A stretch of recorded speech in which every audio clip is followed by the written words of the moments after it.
This foldable fat tire bike from Engwe is just beefy and tough looking.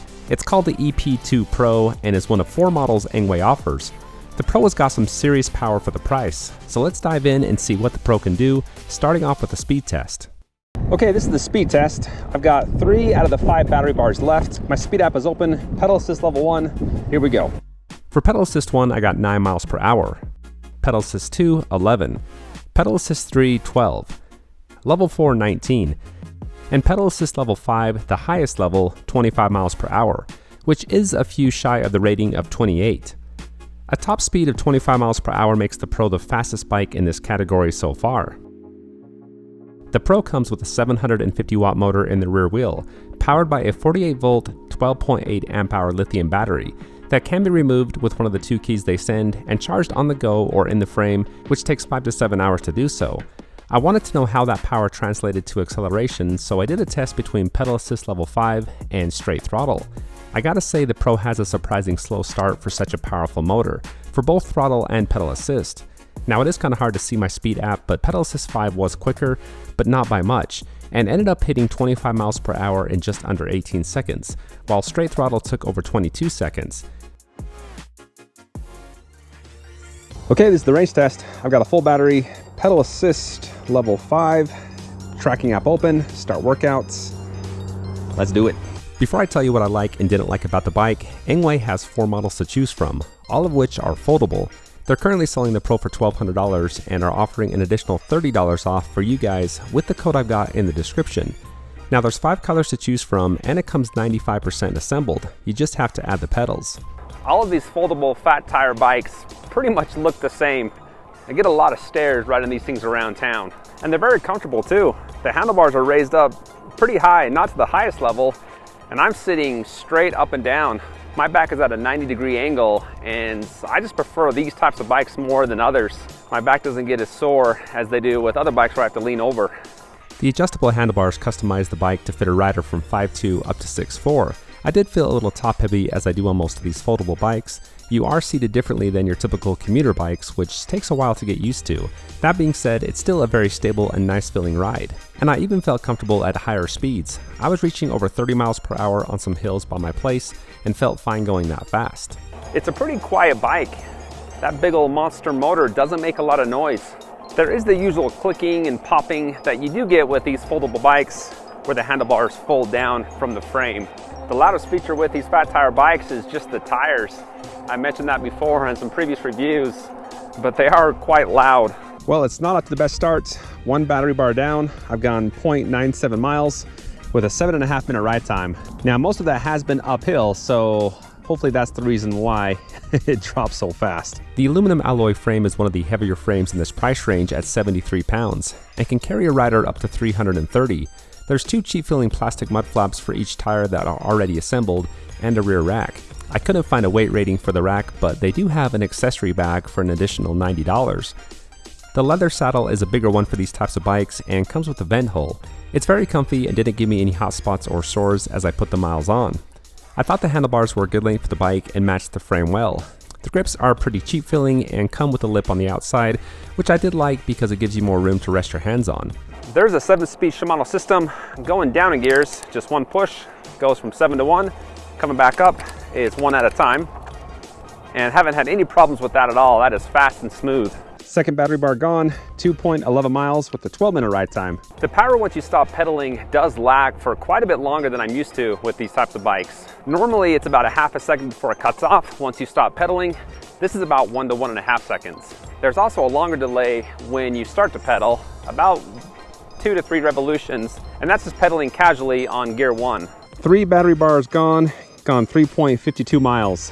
You do have 4-inch all-terrain tires, so I figured I'd take this off-road and try it out. You got front suspension, but you have a hardtail, so it's nice on the front end of the bike, not so nice on the back end. You can definitely take this off-road though. In fact, this trail is really nice for this bike. Some pretty thick gravel on it, and these tires are just powering right through it. Not sliding out at all. There's so much surface area, you just have great traction. Okay, down to my last battery bar. I've gone 10 miles with a 52-minute ride time and still hitting 25 miles an hour very easy, even on some slight uphills. So power has been just fantastic the whole life of the battery. When I got back, my app showed 15.88 miles. That last battery bar really made up for the first two. Elevation gain wasn't as bad as I thought with 1,320 feet. Anything over 2,000 feet is a lot of elevation in my opinion. Now 16 miles is a couple miles shy of the other bike I reviewed in this price range, and I probably would have beaten it if I stayed on flat terrain like I did with the other. Now that the batteries are dead, let's see how it does without any power. Hell, I cut power. I'm going up the canyon, so it is uphill. Not very steep right here. I'm on the easiest gear, and it is a good workout. Holy cow. On a flat stretch, you might be all right, but any type of hill, it is a pretty good burn. Next, let's see how well the Pro climbs hills. I've got a full battery, pedal assist level 5. I'm in the first gear as well, so the easiest gear. I've already measured this hill. It's about 12 to 13% and about 2 blocks long. Let's see how fast I can get up it. We're going 10, starting to really climb here. Down to 9, 8, 7. It's like I'm counting down. Holding at 7. Coming up over the top, 8, 9, and we're there. I would be hesitant taking it on anything steeper. I'm thinking 15% is going to be the steepest you can go if you're around my weight of 185 pounds. The Pro comes with Tektro front and rear disc brakes. Let's see how well they do. Gonna head down the same hill I just came up for the hill test and test them out.